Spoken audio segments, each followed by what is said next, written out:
Bonjour, bienvenue dans ce tutoriel sur le tableau d'éco-conception. Donc, le tableau d'éco-conception, c'est un outil qui a été créé par l'équipe d'EcoCeno dans le but de mesurer l'éco-conception et l'éco-responsabilité des productions culturelles. Donc, nous, à EcoCeno, on adore les tableaux Excel, les Google Sheets, les graphiques. Donc, on a mis en place un tableau qui nous permet de générer des indicateurs d'éco-conception. Donc, je vais vous présenter ces indicateurs et ensuite, je vous montrerai comment utiliser le tableau.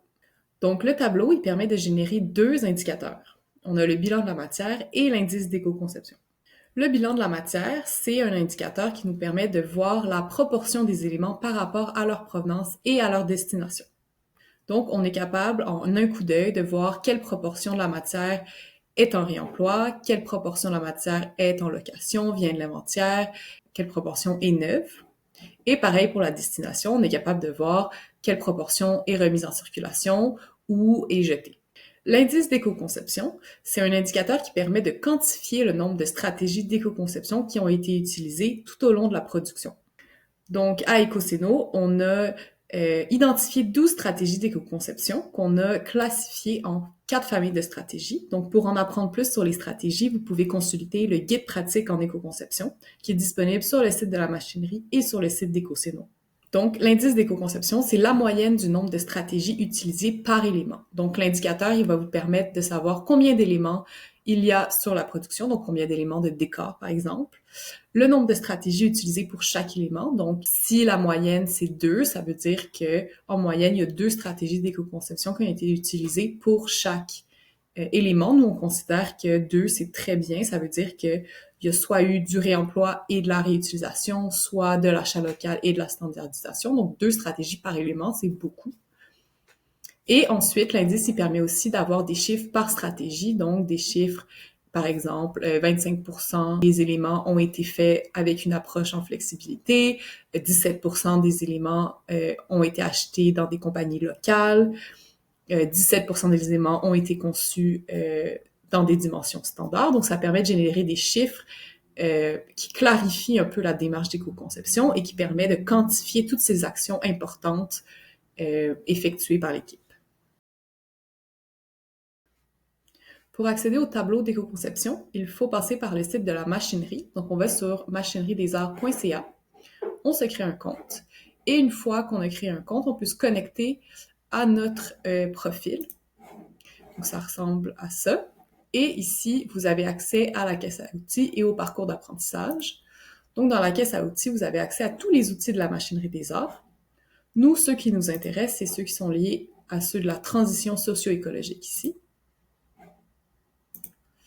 Et vous avez accès à différents outils, dont plusieurs d'EcoCeno. Donc, on a les clauses d'engagement à mettre dans les contrats, l'aide mémoire de l'éco-conception, le budget socio-écologique et le fameux tableau d'éco-conception. Pour y avoir accès, on clique dessus, ouvrir l'outil. Et là, vous allez l'avoir en lecture seule. Il faut faire une copie dans votre Drive personnel. Donc, il faut avoir un compte Google. Fichier, créer une copie. Et vous créez une copie dans votre Drive. Vous pouvez le renommer. Donc, on va l'appeler tableau. Créer une copie et ça va arriver dans votre Drive. Donc, le tableau est maintenant dans mon Drive avec les informations que je vous ai montrées et on peut le modifier au besoin. Voilà, et vous pourrez changer le nom pour mettre le nom de la production. Maintenant, c'est votre tableau, vous pouvez le modifier à votre convenance. Je vais commencer par vous montrer le tableau dans son ensemble et ensuite je vous montrerai chacune des parties plus en détail. Donc ici, c'est la première page du tableau où est-ce que vous pouvez écrire les informations générales de la production, donc le titre de la production, les personnes responsables des départements. Ensuite, vous avez les couleurs de la légende, donc les actions à poser par rapport aux différentes couleurs des cases. Donc les cases plus pâles, c'est des cases à remplir manuellement et les cases de couleur vont se remplir automatiquement. Puis vous avez aussi des cases de validation, donc pour s'assurer qu'il n'y a pas d'erreur dans le tableau.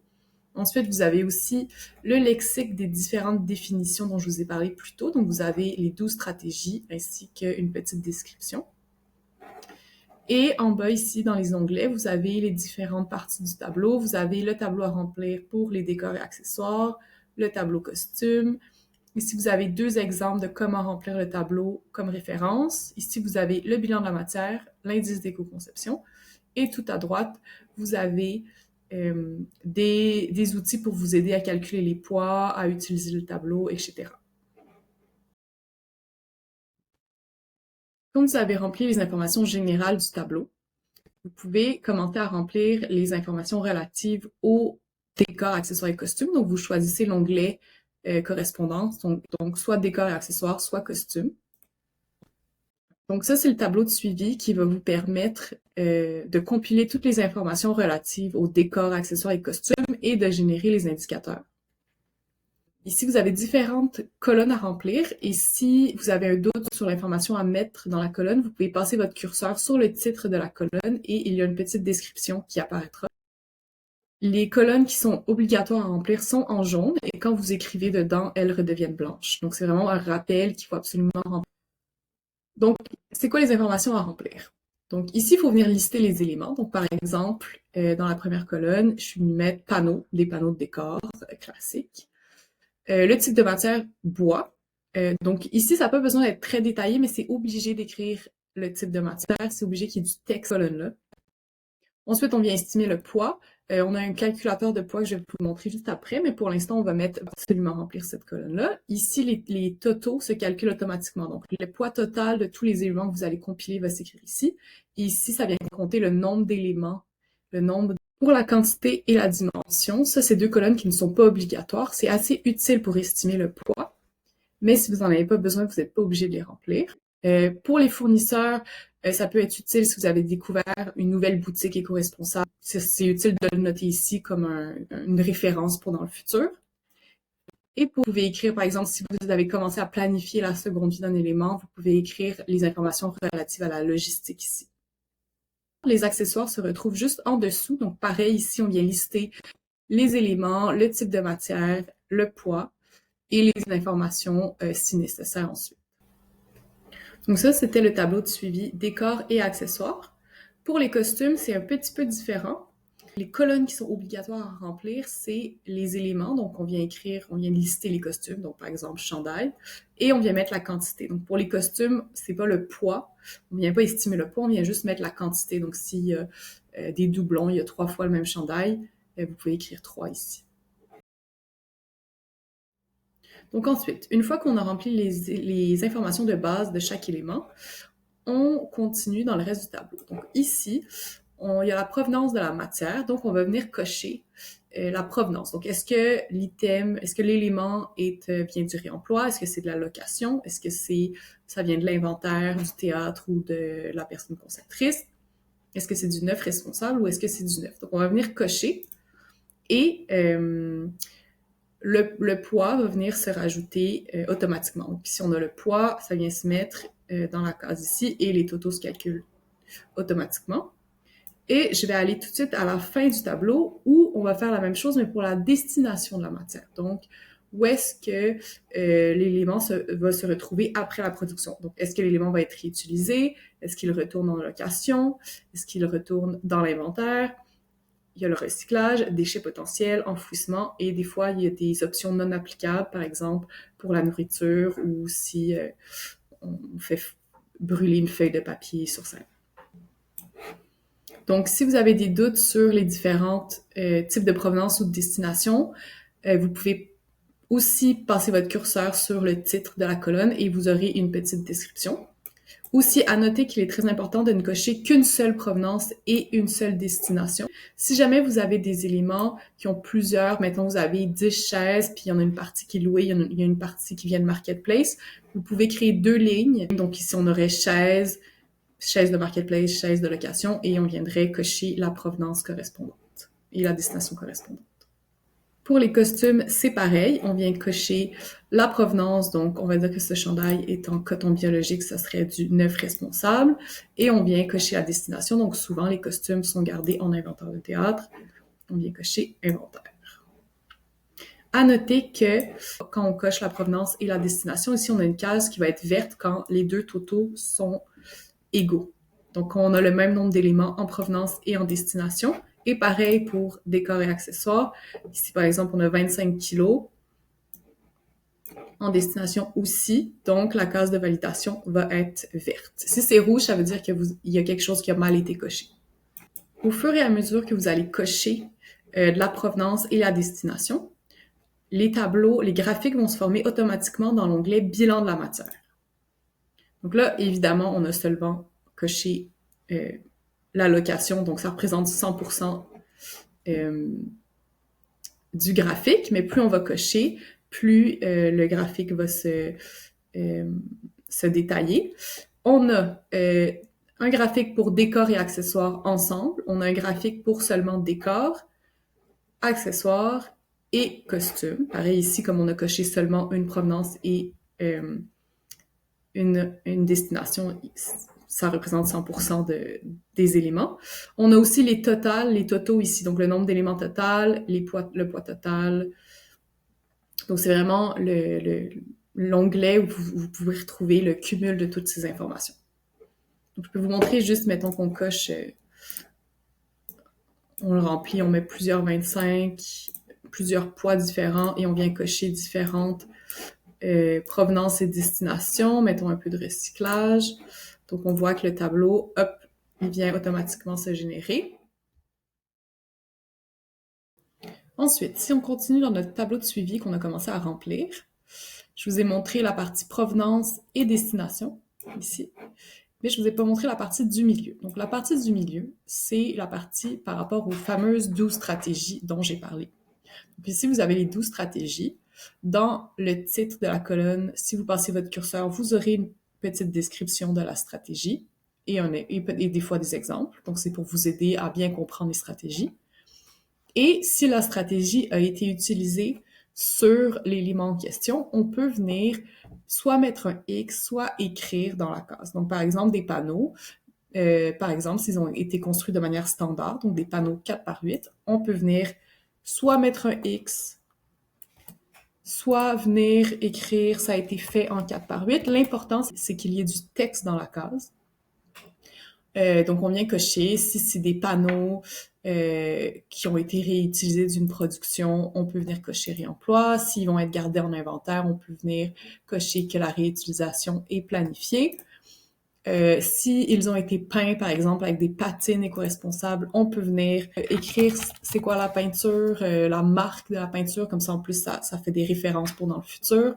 Donc, on vient cocher pour chaque élément, quelles stratégies ont été utilisées, et au fur et à mesure qu'on coche l'indice d'éco-conception, qui est ici dans l'onglet indice d'éco-conception, va se remplir automatiquement. Donc, pour chaque département, donc ici on a décor, accessoires et costumes, le nombre d'éléments de la pièce du décor va venir se noter ici. Donc, là en ce moment il y a juste les panneaux, mais si on avait noté plusieurs éléments, le nombre serait ici. On a la moyenne du nombre de stratégies, donc combien de stratégies en moyenne pour chaque élément. Donc, par exemple, là, il y a 4 stratégies parce que j'ai coché 4 cases et il y a seulement un élément. Mais mettons, si j'avais mis un deuxième élément avec 0 stratégie, la moyenne serait de 2. Donc, c'est vraiment pour se dire grosso modo combien de stratégies on a utilisé. Et ici, pour chaque stratégie, on vient voir le pourcentage. Donc là, j'ai coché réemploi, donc 100% des éléments sont en réemploi, 100% des éléments sont faits avec une patine éco-responsable. Donc, vous serez capable de sortir des chiffres comme ça qui sont très agréables, très faciles à communiquer au public. Donc, c'est de dire 80% de la matière était en réemploi, 25% de la matière était des matières saines et responsables. Donc, voilà, ça permet vraiment de générer des chiffres avec toutes les actions posées. Donc, comme j'ai dit, on a l'indice d'éco-conception pour les décors, les accessoires et les costumes. Donc ici, il y a des signes d'erreur. Ça, c'est normal. Quand les chiffres ne sont pas encore rentrés, ça peut venir faire un chiffre d'erreur, mais si vous venez cocher une stratégie, automatiquement, les chiffres vont apparaître. Donc, il ne faut pas paniquer s'il y a des symboles d'erreur, c'est normal. Et donc, à droite, ici, vous avez le cumul de chaque département, décor, accessoires, costumes, et autres stratégies. Donc, il y a certaines stratégies qui concernent plutôt l'entièreté de la production, pas seulement un département. Donc, par exemple, si vous avez fait de l'optimisation du transport, vous pourriez venir cocher optimisation du transport, écrire peut-être une petite description de ce qui a été fait. Vous avez aussi communication auprès du public de la démarche éco-responsable. Donc, pour nous, c'est important de communiquer les défis, les réussites d'un processus en éco-conception. Donc, on viendrait cocher aussi l'entretien éco-responsable des costumes et d'autres stratégies. Nous, on en a identifié 12 grandes stratégies, mais il y a toujours plein de choses supplémentaires que vous pouvez faire. Donc, si jamais vous faites quelque chose qui n'est pas dans notre liste de stratégies, vous pouvez les rajouter ici et ça vous rajoute des points dans autres stratégies et donc votre indice d'éco-conception total va augmenter. Pour les costumes, c'est pareil, on vient noter les stratégies, on vient cocher les stratégies utilisées pour chaque élément. C'est très important de ne pas écrire dans les cases s'il n'y a pas de stratégie. Donc, s'il n'y a pas de stratégie, puis que vous voulez écrire non, mais ça va le compter comme une stratégie. Donc, il faut vraiment ne rien écrire s'il n'y a pas eu de stratégie. Notez aussi que l'indice d'éco-conception, contrairement au bilan de la matière, lui, il est calculé selon le nombre d'éléments. Donc, c'est pas par rapport au poids, c'est vraiment par rapport au nombre d'éléments de la pièce. Un peu comme les costumes qui sont seulement par rapport à la quantité. L'indice d'éco-conception, c'est c'est notre indicateur qui est le plus, mettons, compliqué à comprendre. Si jamais vous avez des doutes, vous pouvez aller regarder les exemples où le tableau est rempli dans son ensemble. Pour les décors et accessoires, donc ici on voit que tout est rempli, et pour les costumes également. Donc ça, c'est juste un petit outil de rappel si jamais vous avez des doutes. Alors, pour calculer les poids, vous trouverez dans les onglets en bas, plus vers la droite, le calculateur de poids. Donc, c'est un outil qu'on a mis en place pour vous aider à calculer le poids de certains éléments. Donc, il y a toutes les informations par rapport aux matières brutes, donc les types de bois, les métaux, certains textiles, les recouvrements de sol, les plastiques, certains mobiliers. Donc, comment ce tableau fonctionne, c'est le poids se calcule automatiquement. Il faut seulement écrire l'air, les dimensions demandées. Donc, par exemple, pour le contreplaqué, on a besoin de l'air du contreplaqué pour avoir le poids. Donc, mettons une feuille de 4 par 8, ça fait 32 pieds carrés. 4 fois 8 égale 32, fait 32 pieds carrés. Donc, on va venir écrire l'air et le poids se calcule automatiquement. Donc, ça fait 28 kilos. Donc, pareil pour les différentes épaisseurs de... Et ici, c'est les contreplaqués qui sont éco-responsables, donc Pure Bond, Revolution Ply et Garnica. Et après ça, on a les contreplaqués standards, donc contreplaqué standard, merisier ruste, le Loan. Selon l'épaisseur, vous venez écrire l'air au pied carré et vous aurez le poids. Le bois d'œuvre, donc ça, c'est les 2 par 4 par exemple en pin. Il faut écrire le pied linéaire, un bout de 2 par 4 de 1 pied de long. On va venir écrire 1 et ça nous fait le poids ici, 0,35 kg. Pareil pour le MDF, le maçonnage. Pour les métaux, on vous a mis un document référence où il y a vraiment tous les différents poids selon la taille, la forme des tubulaires. On vous a mis certains textiles de base, donc comme du velours scénique, du tulle scénique, la toile de coton, un cyclo. Pareil, ça va être au pied carré. Pareil pour les recouvrements de sol, donc les prélats, le lino, le marlé, la moquette, le tapis, ça va être au pied carré aussi. Les plastiques aussi selon l'épaisseur. On vous a mis des mobiliers qui reviennent souvent, donc les chaises, c'est environ 5 kg, les sofas, les tables de cuisine, les portes. Après ça, pour tous les autres éléments qui existent déjà, ça se trouve majoritairement en ligne. Et finalement, pour les éléments construits, on a les éléments scéniques comme les panneaux, les praticables, les béquilles.